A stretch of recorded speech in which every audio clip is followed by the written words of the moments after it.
চট্টগ্রাম থেকে সারা দেশে রমজানের ভোগ্যপণ্য সহ নিত্যপণ্য সরবরাহ চরমভাবে বাধাগ্রস্ত হচ্ছে, কেননা লাইটার জাহাজ আছে 900-র মতো, যার প্রায় 700-ই বিভিন্ন ঘাটে আটকা।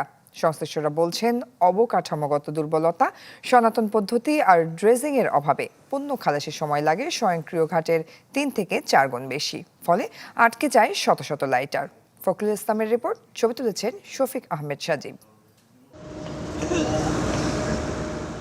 সবশেষ 22 ফেব্রুয়ারি পর্যন্ত চট্টগ্রাম বন্দরের বহির্নোঙরে অবস্থানরত মাদার ভেসেলের সংখ্যা পৌনে 100, যার 42টি খাদ্যশস্যবাহী। এর মধ্যে অর্ধেকের মতোই রমজান কেন্দ্রিক, বাকি অর্ধেক গমবাহী।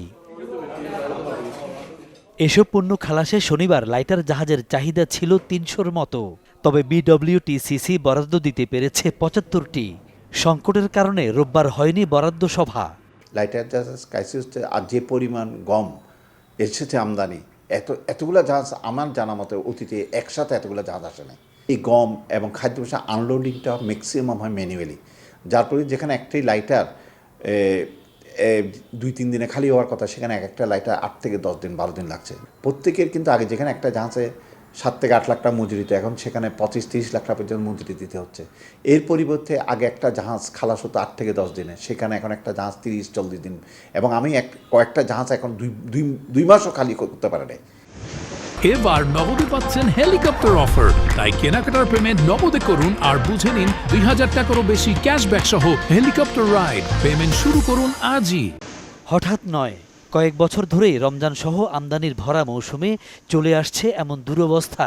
এজন্য চট্টগ্রাম থেকে মোংলা এবং ভারত বাংলাদেশ রুটে ব্যাপক সংখ্যক লাইটার চলে যাওয়া ছাড়াও রয়েছে অসাধু আমদানিকারকদের বিরুদ্ধে ভাসমান গুদাম হিসেবে ব্যবহারের অভিযোগ। তবে আমদানিকারকদের দাবি, লাইটার চলাচল এবং খালাস থমকে যাচ্ছে মূলত ঘাট জটিলতায়।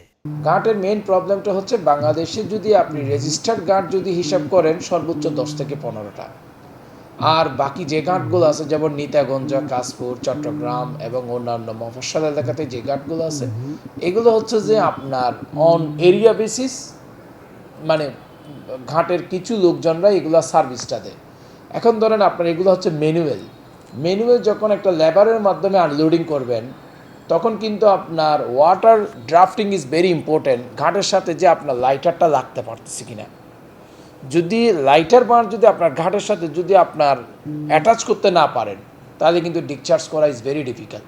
আনলোডিং করা ফাইনাল ডিসচার্জের মধ্যে আপনাকে অনেক টাইম কিলিং করবে। ধরুন যেখানে আগে আমরা রেনি সিজন বর্ষাকালে 300 টন পর্যন্ত আমরা ডিসচার্জ করছি একটা বাস থেকে, এখন করতে পারতেছি আপনার 100 টন। তাহলে কিন্তু 3 ভাগের 1 ভাগ কিন্তু চলে আসছে, 1/3 চলে আসছে। এই 1/3 আসার কারণে একটা বাঁচের পরে আরেকটা বাঁচ, এগুলো অন কিউ বেসিস হয়ে গেছে।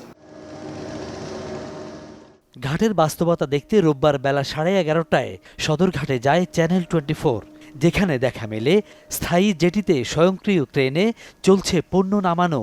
এমন পদ্ধতিতে রাত দিন কাজ চলায় আকার ভেদে একটি লাইটার খালাসে সময় লাগে মাত্র 1.5-2 দিন। উল্টো চিত্র বাংলাবাজার ঘাটে। ভাটায় পন্টুন কাত হয়ে স্থবির সব কাজ। দিনে যে 12 ঘন্টা কাজ হয়, জোয়ার ভাটা নির্ভর হওয়ায় বন্ধই থাকে প্রায় 6 ঘন্টা। ফলে এক একটা লাইটার খালাসে সময় লেগে যায় সপ্তাহখানেক পর্যন্ত। এতে তৈরি হয় দীর্ঘ সারি। বললেই তো হবে না, এগুলো বন্দর থেকে পারমিশন লইতে হইব, বা সরকারের মধ্যে কিছু, সরকার যদি কাটাই দেয় তো আর কোনো সমস্যা নাই।